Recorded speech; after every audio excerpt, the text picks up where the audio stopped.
Welcome to Frog Talk, an Auction Frogs podcast series all about events and fundraising in a post-2020 world. For more information on Auction Frogs and the services we offer, visit auctionfrogs.org today. Hey, this is Corey once again, and it's another edition of Frog Talk, your leap into fundraising. And today I've got one of my favorite people with the Idaho Historical Society. We have Deanna Burrell. Deanna, how are you? I'm doing great, Corey. Thank you. It's so fun to be here. Well, it's, we've talked about it before. One of my favorite places in our area is the old penitentiary. And whenever there's someone comes to town to visit or whatever, that is on the have-to-do list of things. So I was very excited last year when Deanna and the board had gotten hold of us about doing a virtual event for the old penitentiary. Well, first of all, Deanna, thank you so much for being in here with me. Well, thank you, and thanks for loving the old pen. It's such a wonderful old place, obviously, but it's got such great stories to tell. Yeah, so much history, so much rich history. And so what's obviously this fundraising event was something you'd done in person for a number of years. And yeah, this one was our 13th Wine, Eats, and Artifacts event that the Foundation for Idaho History puts on for the Society. So it was a big mind shift for some of the board members to think about not doing this in person. Yeah, I remember some of the early, some of our early Zoom meetings. You could see it on some of the folks' face where it's like, what are we doing and how are we going to do it?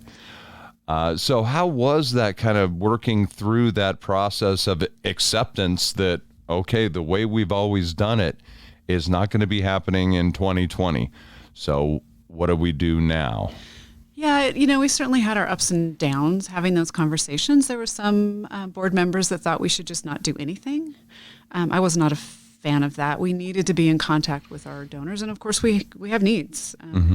We are a state agency, but we're only 50% funded by the state.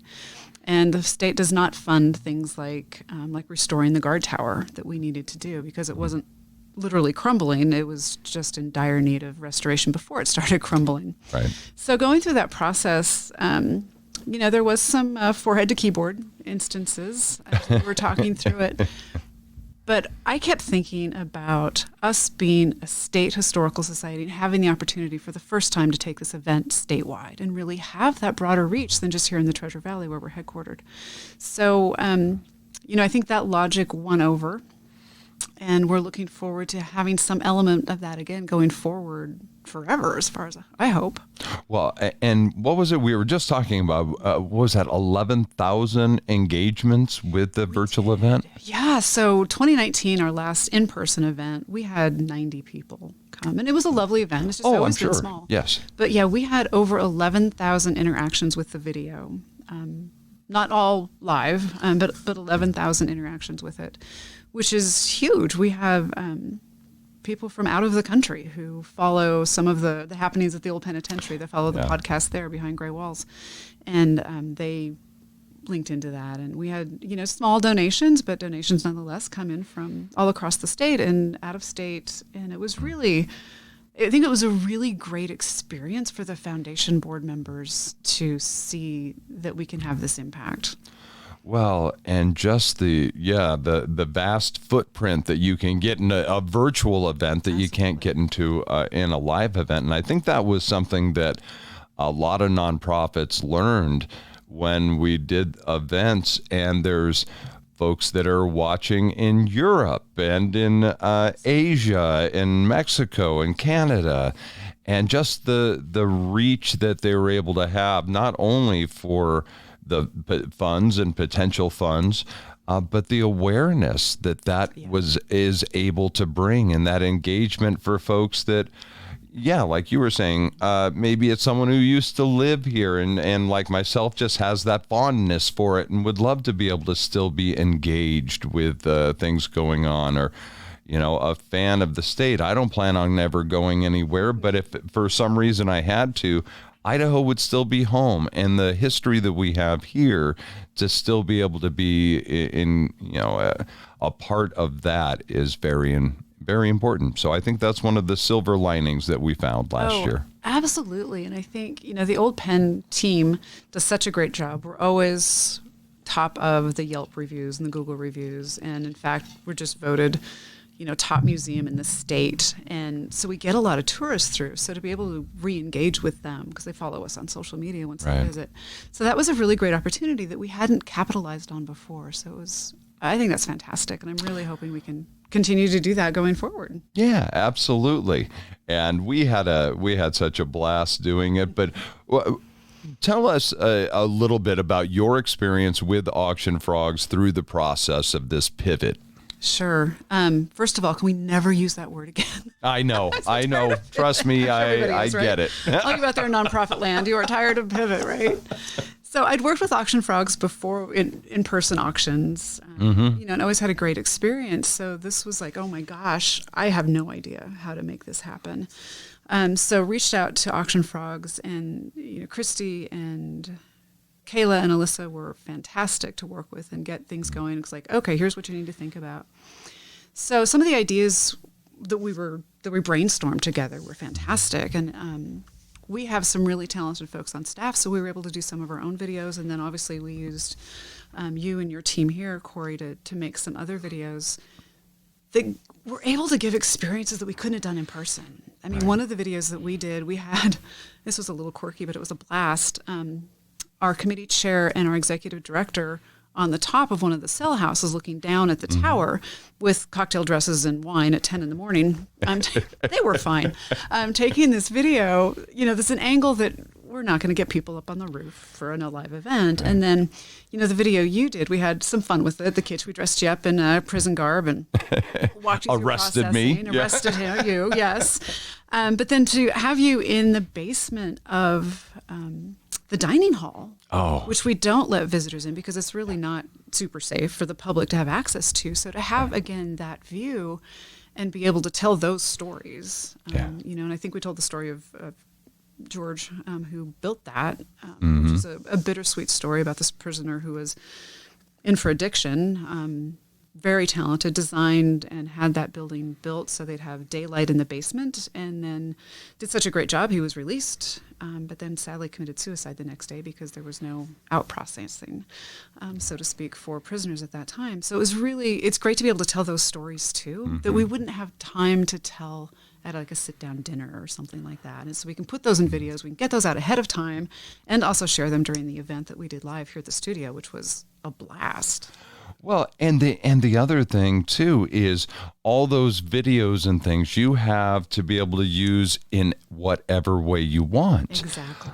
So there's all these elements that come from the virtual event that then you can continue to be able to use for marketing purposes and social media. So that's something else I love. Or like you said, that 11,000 engagements that happened, not all of those happened when it was live. We do a live event, and those, like you were saying, 90 people last year, they had a fabulous time, I'm sure. Once it's over, it's over. Right. And you got what you got. But what I love about the virtual events, and why I think there's going to be some component of virtual events moving forward, even once we can have live in-person events again, and we're starting, that there is hope. Keep our fingers crossed. Absolutely. To where, that you're able to get all that done and then keep sharing it out, and you have all that fun and all that engagement, and you share those stories and videos and things that you couldn't do in that live event, like Deanna was just saying. But then afterwards, you keep sharing it, put those elements out there, and then more money keeps coming in. You can keep that your online auction going for a week after, or whatever you want, in a way that we never had in live events. Yeah, and it's so true. And, looking at this year, even our event's scheduled for October, so even if we can, fingers crossed, I'll be in a room unmasked, we still want to keep that video component and some of that virtual component. So again, we have a broader reach, but then using those elements again. And the professionalism of the videos, I think, added something so much more than if we'd had this live conversation in a PowerPoint slide or, something like that. Like, it's a totally different experience. It's a lot more immersive for the audience. Yeah. And I think that engages them so much more. Well, and I think their engagement with the virtual event, they've chosen to be there with their family, whether it's in their pajamas or whatever it happens to be. They're gathered there. And for I know a lot of families that I've talked to for different causes, they were excited to have the kids a part of it. Because you're normally not taking the kids with you to some gala that's going on. Right. But here's a way to introduce the whole family to this cause that you're passionate about. And they can all be around and engaged in that and in the activities that are going on. And so you can be able to go into more detail about certain things. Whereas in a live event, trust me, for 35 years of having hosted live events, I know as an MC, trying to herd those kittens sometimes when, you've got all your pockets of people that maybe it's the only time once a year they get to see each other. And that's one of the great things about galas. But it's also hard to get their attention until you get them all back to the table and eating dinner. And then they're still chatting and catching up. And so bits and pieces of the message are getting there. Whereas with this, they're there for a reason. And they're all sitting around enjoying the videos, enjoying what has to happen. And probably even some of your biggest supporters are able to learn things that maybe they didn't even know. That is such a good point. We had so many people after this say, I didn't know some of this, some of these details, some of these facts about the building itself, right, about the architecture of it, or about some of the social justice stories we told. And that was really great. And these were people who, know us and love us and have supported us for a long time, but were really, really surprised and, had some more brain candy to go along with everything else they appreciate about us. So that was a really wonderful side effect, I guess, silver lining. Well, Depending on what's going to happen, leading up, we still don't know exactly. We hope, we continue to hope that our world is going to get back to some form of normal. But if you're talking with another nonprofit about fundraising in these odd and different times, what advice would you give them? Oh gosh, it's a long list, and we're far enough into this now. You don't have to learn stuff the hard way. Talk to your friends in the community. Talk to your other nonprofit ninjas. We've all been through some phase of this, and I really think hiring the professionals to help you get through this is worth every penny. Especially if you're looking at virtual and you've not done it before. Mm-hmm. Our ROI was much higher in this event because we didn't have a caterer, we didn't have a bar. We didn't have any of that, so working with Auction Frogs and the team here was great. And again, maybe, and I love a good party, right? I'm not going to turn down, an open bar or a great caterer, but also that's a one-time experience versus, like you were saying earlier, Corey, these videos we have now, like we own these videos and we have them in our repertoire. They're on our YouTube channel. We can reshare them, as progress is made. As progress is made on the conservation and the restoration of that tower, we can, trot out some of these old videos and add new to it and really help with the donor appreciation as we go forward too. And, do this before and after, see what you made possible. So I think having those videos and something we talked about kind of the postmortem of the event is we'll always have that video aspect now, which is not something we thought of before. And we'll always have some sort of online auction, something that goes with this to reach that statewide appeal, because we can't get everybody to the Treasure Valley. No, and that's the thing. Even if everyone wanted to be, it could legally be in the same place. Heck, we'd have to try and do the event at the Idaho Center or something in order to have that many people that love, the pen. Right. Well, and you just brought up a good point too. It's like, even if we could have 11,000 people in a room to do this, you lose that intimacy. Yes. And that was one of the beauties of this, is it still felt really intimate. It still felt like, like we were talking to the donor individually. And that was huge. And that I loved that. We did have a lot of compliments on that as well. So I think advice-wise, don't do it alone. And really, I know sometimes it's like, this is just too weird, but I think you can have a lot of fun with it. And I've seen, some other programs that Auction Frogs has done for some of my other favorite nonprofits in the Valley. And they're really engaging. And I hope as we get back to in-person, we do keep some of that element, again, for that broader reach and for the people who may be on a, for their work schedules or their families, they couldn't get a sitter, something like that. That happens a lot. You've got, a 10% no-show rate at any gala, right? So have something for those people because they still wanted to engage. So how can we engage them after the event if they couldn't make it? And that's sharing these videos and sharing these stories.